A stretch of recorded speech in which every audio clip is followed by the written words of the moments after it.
Hi guys, welcome to Cricket Chat with Venkatesh. Match number 45లో Sunrisers Hyderabad పైన Kolkata Knight Riders గెలిచారు 7 wickets తేడాతో with 10 balls to spare.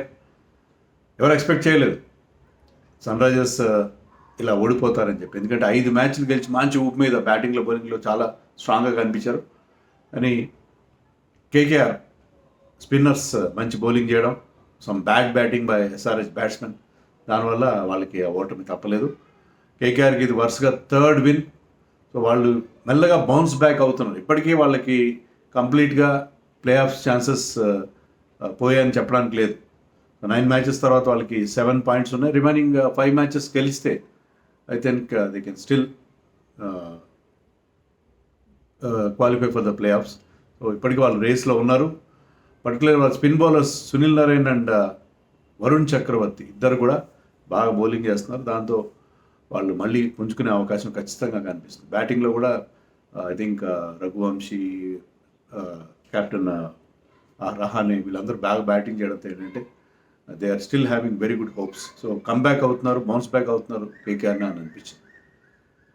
మామూలుగా sun stroke తగులుతుంది, day match sun stroke తగులుతుంది కేకేఆర్కి అనుకోను, కానీ వరుణుని దెబ్బ తగిలింది సన్ రైజర్స్కి. Varun Chakravarthy bowled brilliantly.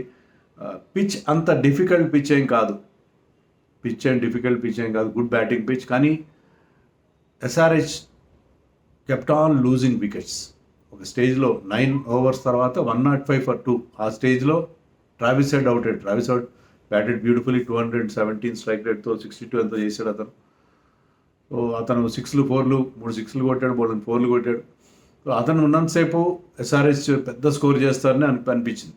కానీ రిమైనింగ్ ఓవర్స్లో, అంటే రిమైనింగ్ 11 overs, అంటే ఆడింది వాళ్ళు 10 overs, దాంట్లో వాళ్ళు 60 runs మాత్రమే చేశారు. సో అలా అయితే ఏం గెలుస్తారు మీరు? 165తో ఎలా గెలుస్తారు? 165 ఈజ్ నాట్ ఏ పార్ స్కోర్ ఆన్ దట్ పిచ్. కనీసం 190-200 చేస్తే మీరు మ్యాచ్లో ఉండేవారు. కానీ దేవర్ డెఫినెట్లీ ఒక 20-30 runs షార్ట్ ఆ మ్యాచ్లో. సో అందుకని ఈ ఓటమి తప్పలేదు. ఒక వికెట్స్ రెగ్యులర్గా పడుతూ వచ్చాయి. Varun Chakravarthy bowled brilliantly. సునీల్ నారాయణ్ ఎప్పుడు లేనిది ఈ స్టార్టెడ్ విత్ ది న్యూ బాల్తో అతను బౌలింగ్ స్టార్ట్ చేశాడు. అతనే ఫస్ట్ ఓవర్ వేశాడు. సో వాళ్ళకు మంచి ప్లాన్తో వచ్చారు ఎలా కౌంటర్ చేయాలి ఎస్ఆర్హెచ్ బ్యాట్స్మెన్ అని చెప్పి. అది వర్కౌట్ అయింది. ఎస్ఆర్హెచ్ టాస్ గెలిచి ముందుగా ఎందుకు బ్యాటింగ్ తీస్తున్నా నాకు అర్థం కాలేదు. పిచ్ అంత ఈజీ పిచ్ ఏం కాదు, అంటే బ్యాడ్ పిచ్ అని కాదు, కానీ మరీ బెల్టర్ ఆఫ్ పిచ్ ఏం కాదు. అలాంటి పిచ్ మీద చేజింగ్ చేస్తే బాగుండే. ఒకవేళ వాళ్ళు 200 చేసినా అది చేజ్ డౌన్ చేసేదానికి వీలై ఉంది. అలా కాబట్టి బ్యాటింగ్ ఎందుకు తీసుకున్నారో అర్థం కాలేదు. That is number 1. నెంబర్ 2, మరి సాకిబ్ని డైరెక్ట్ స్టార్టింగ్ 11లో పెట్టకుండా అతని ఇంపాక్ట్ సబ్స్లో పెట్టారు.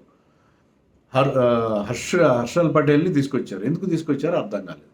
హర్షల్ పటేల్ని తీసుకురావడానికి మళ్ళీ వెనక్కి వెళ్ళి ప్రఫుల్లింగే, సాకిబ్, హర్ష్ దుబే వీళ్ళందరూ బాగా చేస్తున్నారు, టీం సెట్ అయింది, మళ్ళీ ఎందుకు హర్షల్ని తీసుకొచ్చారో నాకైతే ఏం అర్థం కాలేదు. హర్షల్ని తీసుకురావడం వల్ల హర్ష్ దుబేని ఆడించుకోలేదు. స్పిన్నర్స్కి అక్కడ కొంత హెల్ప్ ఉంది. మరి హర్ష్ దుబేని ఆడించుకుని సాకిబ్ కనుక స్టార్టింగ్ 11లో ఉంటే 11 బాగుండేదేమో. హర్షల్ వచ్చాడు, 2 overs వేసాడు, went for runs. He did not create any impression. So toss గెలిచి ముందుగా బ్యాటింగ్ చేయడం, తర్వాత హర్షల్ పటేల్ని టీంలోకి తీసుకొచ్చి ఆ కాంబినేషన్ డిస్టర్బ్ చేయడం అర్థం కాలేదు. నితీష్ కుమార్ రెడ్డి అతనికి హెల్త్ బాగున్నట్లేదు, అందుకే అతను ఆడలేదు. అతని ప్లేయర్స్ స్మరణ్ ఆడించారు. స్మరణ్ పెద్దగా రన్స్ చేయలేదు. ఫస్ట్ మ్యాచ్ అతన్ని దానికి వెళ్ళలేదు. సో స్టార్టింగ్లో అభిషేక్ బాగానే స్టార్ట్ చేశాడు, కానీ ఎందుకో అతని ఫ్లూయెంట్స్ బెస్ట్లో కనబడలేదు. సో అతను జస్ట్ 15 runs చేసి అవుట్ అయ్యాడు. ఒక 6 or 4 మాత్రం కొట్టాడు. But Travis Head batted brilliantly. Travis head ఉన్నంతసేపు చాలా పెద్ద స్కోర్ వస్తుందని అనిపించింది. ఇషాన్ కిషన్, ట్రావిస్ మధ్య ఒక పార్ట్నర్షిప్ బిల్డప్ అయింది, కానీ 105 దగ్గర ట్రావిస్ అవుట్ అయ్యాడు వరుణ్ చక్రవర్తి బౌలింగ్లో. అది చాలా పెద్ద చేంజ్ తీసుకొచ్చింది.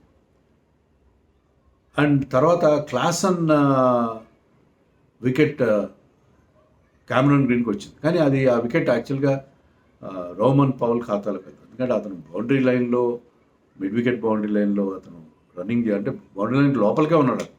రన్నింగ్ చేసుకుంటూ ఒంటి చేత్తో ఆ క్యాచ్ పట్టి కింద పడ్డాడు. It was clean catch. మళ్ళీ వాళ్ళు చెక్ చేశారు, clean catch. But it was a wonderful catch. So catches వాళ్ళు మంచి క్యాచ్లు పట్టుకున్నారు. బౌలింగ్ బాగా చేయడంతో పాటు వాళ్ళ కెప్టెన్ రహానే 2 మంచి క్యాచ్లు పట్టాడు. అనుకుల్ రాయ్ ఒక లో క్యాచ్ తీసుకున్నాడు, Cummins catch. So their catching and bowling was brilliant. Varun Chakravarthy took 2 more wickets, Sunil Narayana గారు 2 wickets. టైట్ బౌలింగ్ కూడా చేస్తారు కదా, అందరూ టైట్ బౌలింగ్ చేశారు. కార్తిక్ త్యాగి ఆల్సో బౌల్డ్ వెల్. ప్రతి ఒక్కరికి వికెట్స్ వచ్చినాయి, వాళ్ళు 6 బౌలర్స్ని ఎంప్లాయ్ చేస్తే 6 వికెట్లు వచ్చినాయి. So everybody contributed very well. And SRH batsmen ఎవ్వరు కూడా చెప్పుకోదగ్గ రన్స్ చేయలేదు. తర్వాత ఒక 42 ఎంతో చేశాడు ఇషాన్ కిషన్, కానీ ట్రావిస్ హెడ్ అవుట్ అయిన తర్వాత అతను బౌలర్స్ మీద కౌంటర్ అటాక్ చేయడానికి ఏమాత్రం ప్రయత్నం చేయలేదు. ఈ was just going through the motions. అతను ఆ స్టేజ్లో ఈ should have taken that command. అక్కడ అతను బౌలర్స్ మీద ఎదురుదాడి చేసే ప్రయత్నం చేస్తే బాగుండేది, అలా చేయలేదు.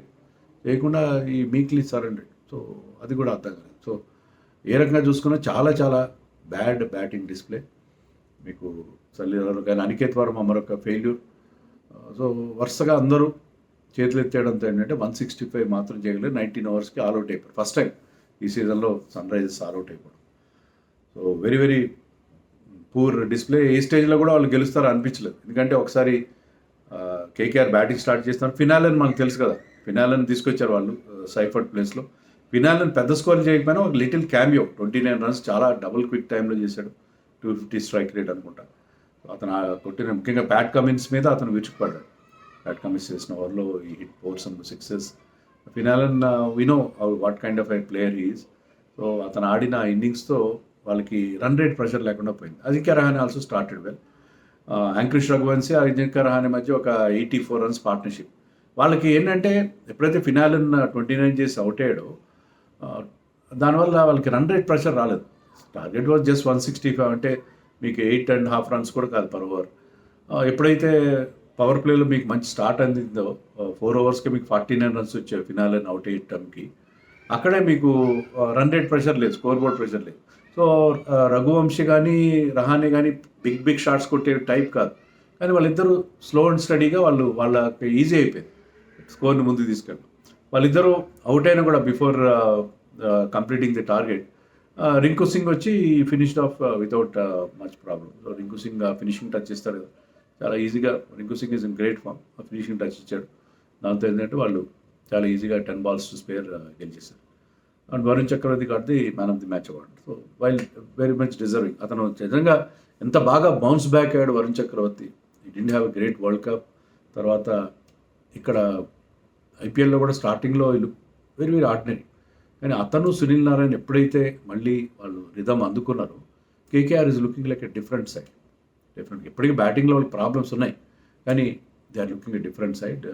రఘువంశీ ఒక 50 చేశాడు.